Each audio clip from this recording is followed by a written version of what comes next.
Three consecutive integers add up to 51. What are these integers? Interesting. यहाँ बात की जा रही है कि हमारे पास कोई ऐसे थ्री कॉन्सिक्यूटिव इंटीजर्स हैं जिन्हें अगर ऐड किया जाए तो आंसर 51 के इक्वल आता है। अब हमें इन्हीं थ्री इंटीजर्स की वैल्यू के बारे में बताना है। कैसे करेंगे? देखो, पहले हमें पता होना चाहिए कि यार एक कॉन्सिक्यूटिव इंटीजर्स का क्या मतलब होता है। तो स्टूडेंट्स, मैं आपको इसे एक एग्जांपल की हेल्प से समझाता हूँ।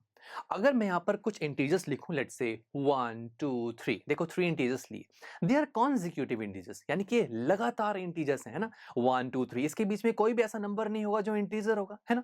तो बस इसी तरीके से हमसे कहा जा रहा है कि कोई ऐसे थ्री इंटीजर्स हैं, लगातार हैं, बट उनका जो सम है वो 51 है। बट यहाँ पर अगर तीनों का सम किया जाए तो कितना मिलेगा? 3 + 2 + 1 इट इज इक्वल टू 6। 51 थोड़ी ना है। तो हमें नहीं पता ना यार वो थ्री इंटीजर्स क्या है। तो लेट कर लेते हैं कि फर्स्ट इंटीजर है x, मान लिया हमने। आप x की जगह a b c d कुछ भी मान लीजिए, मैंने x मान लिया। तो सेकंड इंटीजर क्या होगा? लगातार में क्या होगा दूसरा? देखो स्टूडेंट्स, पहला इंटीजर देखो यहाँ पर अगर एग्जांपल में अगर पहला इंटीजर 1 है तो उससे जस्ट नेक्स्ट कौन सा होगा? 2। आपने कैसे फाइंड किया 2? आपने 1 में 1 को ऐड किया, एक स्टेप आगे गए तो 2 आया। 2 में एक स्टेप आगे जाएंगे तो 3 आएगा। तो एक एक स्टेप आगे बढ़ रहे हो ना आप इंटीजर्स में, तो बस यहाँ पर भी ऐसे ही करेंगे। अगर फर्स्ट इंटीजर x है तो इससे जस्ट नेक्स्ट कौन सा होगा? x + 1। उससे जस्ट नेक्स्ट क्या होगा? x + 1 + 1 which is equal to x + 2। Simple है। तो यानी कि मेरे पास थ्री कॉन्जिक्यूटिव इंटीजर्स तो आ चुके हैं, that is x, x + 1, x + 2, but exact value नहीं आई है। इसमें x वेरिएबल है, इसकी वैल्यू को मुझे निकालना होगा। अब मुझे क्या गिवन था कि इन तीनों कॉन्जिक्यूटिव इंटीजर्स का जो सम है वो 51 है। तो सम कर देते हैं। तो ये जो है x + x + 1 + x + 2 is equal to 51। अरे वाह, ये तो एक लीनियर इक्वेशन बन गई और इसे सॉल्व करना तो हम जानते हैं। तो आइए शुरू करते हैं। पहले लेफ्ट हैंड साइड को थोड़ा सिंप्लीफाई करते हैं। तो ये x 3 टाइम्स है तो ये हो जाएगा 3x, और 1 + 2 इक्वल हो जाएगा 3 के, तो ये हो जाएगा 3x + 3 इज इक्वल टू 51। अब मुझे x की वैल्यू चाहिए, तो पहले जो 3 जो प्लस में है इसे दूसरी तरफ लेकर जाते हैं। अब प्लस वाला नंबर जब दूसरी तरफ जाएगा तो नेगेटिव में कन्वर्ट होगा। तो ये होगा 3x is equal to 51 - 3 which is equal to 48।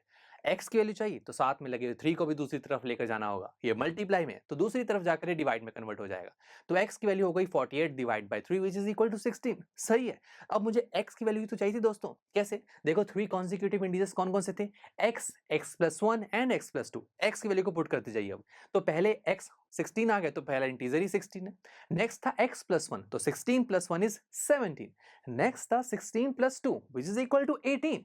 अरे वाह, तो यही है integers, consecutive integers, that is 16 17 18। देखिए लगातार है ना।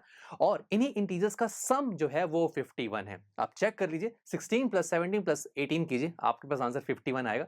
और आप यहां से वेरीफाई भी कर सकते हैं कि ये है वो थ्री कॉन्सिक्यूटिव इंटीजर्स जिनका सम है 51। और यही तो हमसे पूछा गया था कि बताइए इन थ्री कॉन्सिक्यूटिव इंटीजर्स की वैल्यू को, और यही हमने बताया। चलिए दोस्तों, मिलते हैं आपसे नेक्स्ट लेक्चर में, जहां पर हम हमारी इस एक्सरसाइज का क्वेश्चन नंबर 7 सॉल्व करेंगे। आई एम श्योर स्टूडेंट्स, आपको ये लेक्चर काफी पसंद आया होगा और ऐसे ही मजेदार तरीके से अपने हर एक कॉन्सेप्ट क्लियर करने के लिए डाउनलोड कीजिए पीयू स्टैक ऐप को, जहां पर आपके पास और भी बहुत सारे ऑप्शंस होंगे, जैसे कि back exercise solutions, tip videos, sample papers and much more. So what are you waiting for? Download the app now.